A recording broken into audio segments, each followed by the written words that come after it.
Hey everyone, it's QuickyBaby and welcome back to World of Tanks, and today we've got the pleasure of watching Destroyer 133 / 2016 playing in the Tier 8 Italian premium heavy tank. It is of course the Bisonte. Now you might be wondering, from the title of the video, well, it's called Rush the Hill, so why is Destroyer and their platoon mate Daniel Letho, who was also playing in a Bisonte, not rushing what conventionally would be called the hill? We're just going to have to wait and see later on.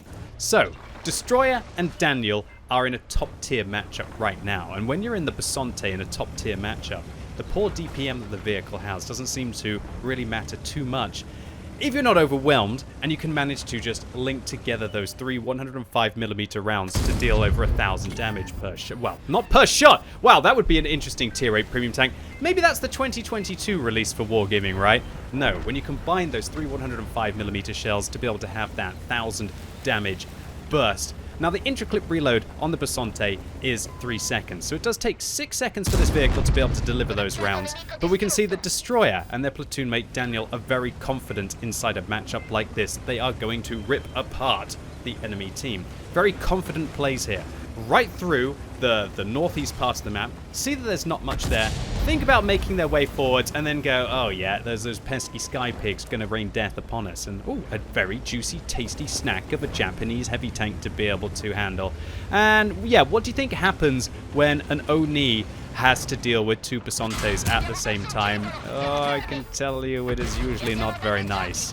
Even with the artillery shell hitting Destroyer and splashing them, they show confident plays to get the side of the Japanese heavy, and just like that, that is 1000 damage dealt to the Oni from Destroyer and also their platoon mate Daniel, finishing them off with a couple of shells. And that is just how brutal autoloaders can be, and why the Bisonte, like all other autoloading heavy tanks, is the last thing that you want to meet if you're ill-prepared, let alone meeting two of them in a top-tier matchup like that. That Japanese heavy tank was pretty much just a snack for the platoon of Italian heavies. So Destroyer and Daniel decide that they don't want to make their way along here, and I think that's a very good choice. This position is just absolutely horrible to try and push through. You're pretty much in the open for everything, and even the artillery that will be sitting right over here will still be able to get you, and you won't be able to catch them most of the time unless they're sitting in a stupid location. So Destroyer and Daniel are doing the correct thing, and that is they're going to fall back and try and protect the base. And what's this? A 50 TP. The platoon on the enemy team have now been caught in a terrible position. I guess thinking that the Bisontes would make their way towards their base, but they've actually come back to defend their own base. And now they're just ripping apart that 50 TP, and I love the confidence that Destroyer has in their platoon mate to look away before the final shot is delivered, trusting Daniel Letho to be able to finish off the 50 TP prototype. Alright, so with some pretty darn good destruction so far in this battle, 3 kills between them, and up to about 3,000 combined Destroyer is, the job is still not done. There are about 7,000 hit points left on either team, although they haven't been within radio communication range of the west of this map, and the hit bar that you see at the top of your screen only updates when you're in the render distance, not actually even in radio communication range. And so don't be confused if you see the health bars changing sporadically. It's sometimes not because an FV4005 or a Jagdpanzer 100 has managed to deal 1000 damage in a single shot, although sometimes it is. It's more about that it only calculates hit points within your render distance. Alright, so Destroyer and Daniel now actually meeting some stiff resistance for the first time in this replay, with a Stridsvagn 74 up on the slope and a P43 Ter now deciding to try and advance across and harass. But I like the way that they have effectively rushed the hill in this scenario. They've taken it, they've lost some hit points to be able to do so, but I feel like it was a necessary sacrifice of those hit points, because if they can't control the center, how are they ever going to be able to make an influence on the rest of the map? So, oh dear, the bad accuracy of the Bisonte rearing its ugly head, but luckily not too much tunnel vision, and Destroyer manages to finish a tier 8 Italian medium tank on the enemy team, with Daniel Letho putting pressure up. So now, Destroyer's in a bit of an awkward situation. 205 hit points left, and Daniel has the most of them. Had 1,000 just before they drove out in front of the Dicamax, got spotted and splashed by artillery. And this is starting to look really grave. They're outnumbered by double hit points on the enemy team, but they are top tier autoloaders, so maybe they can manage to make a big quick comeback into it, with Daniel finishing off the Dickermax and now turning their attention towards the Stritzwang 74 below. But oh dear, we are taking a look at just what happens when you get caught out on these lower ridge positions, and that is that your hit points start to evaporate very quickly indeed. Daniel losing a large amount of them to the Jagdpanther, now leaving their team in a very bleak scenario. All that's really got hit points left on their team is an SU-12244 down below, who is hoarding 840 of them.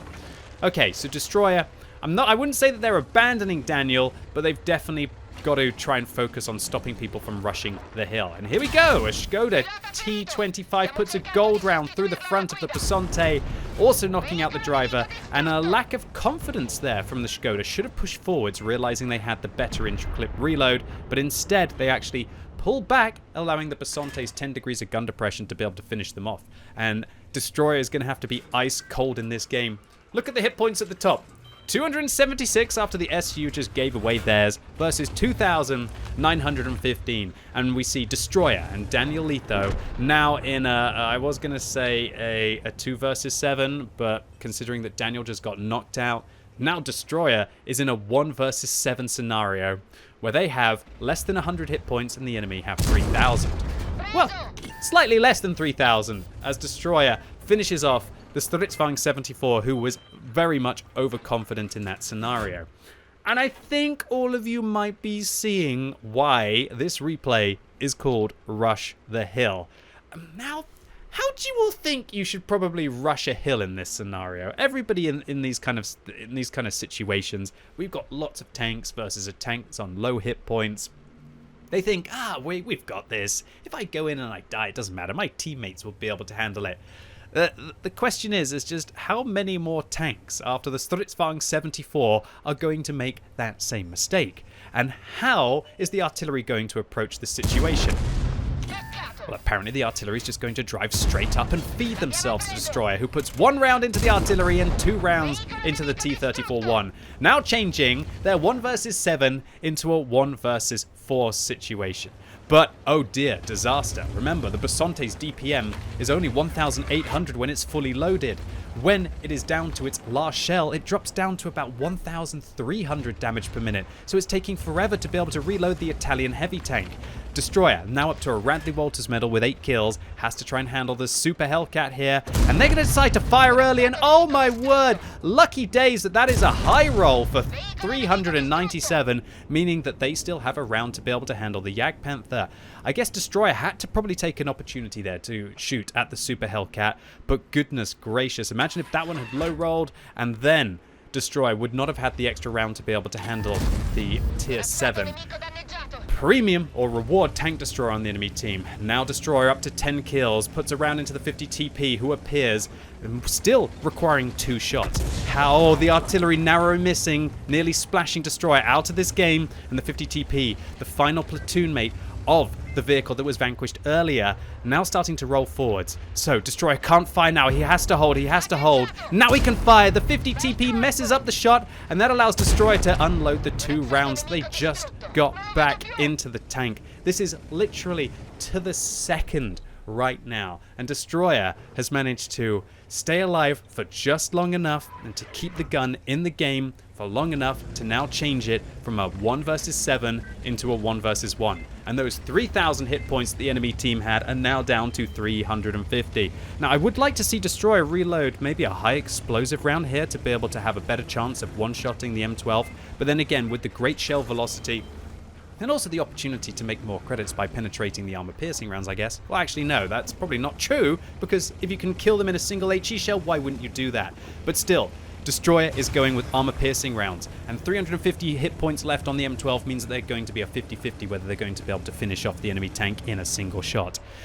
Is this going to be a heartbreak? Are we going to see the artillery ruin the parade of Destroyer and their friend Daniel Letho here? But they've still managed to secure one of the rarest medals in the game, the crucial contribution medal for taking on 12 opponents, or should I say vanquishing 12 opponents in a platoon. And there's the M12. The M12 manages to spot Destroyer, but they remain calm under pressure. And they salute and fire off some victory shells at the end of the game in true style as well. I love that. I love the celebration. And you know what? It's well-deserved, Destroyer, because this was a tremendous carry. You remained very calm under pressure in this scenario, and it would be more than reason to celebrate enough if you manage to get through a 1 versus 7, let alone a 1 versus 7 where you start on less than 100 hit points. With all that's left of the enemy team, a graveyard of, I think a graveyard of stupidity